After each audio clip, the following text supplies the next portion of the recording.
Kwanza tumshukuru Mwenyezi Mungu na tuishukuru serikali yetu inayoongozwa na Rais Mama Samia Suluhu Hassan kwa kuweza kutuletea huduma hii ya upimaji wa magonjwa haya ambayo zamani yalikuwa yanachukuliwa kama ni magonjwa ya kawaida, lakini kumbe ndo magonjwa hatari.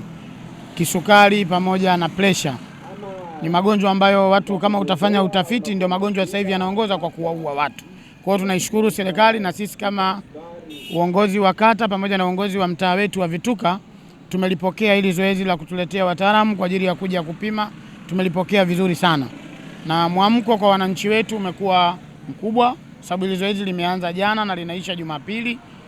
Wastani kwamba kutoka jana mpaka leo tunakusudia kupata kama watu 500 ambao wanaweza wakapimwa, lakini makusudio ya zoezi letu hili ni kufikia watu wasiopungua 800 mpaka 1000.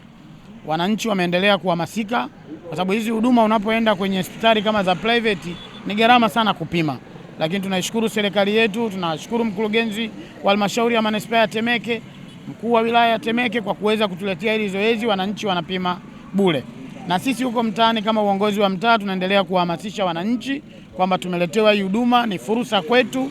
Wapo wenzetu wengine wangekuwa wanaitaka hii huduma ili wananchi waweze kuwa na mwamko mkubwa, lakini tunashukuru toka tumeanza jana mpaka leo mwamko umekuwa ni mzuri zaidi. Hapa panaitwa, huu ni mtaa wa Vituka, kata ya Yombo Vituka. Ili eneo maarufu linaitwa Lumo.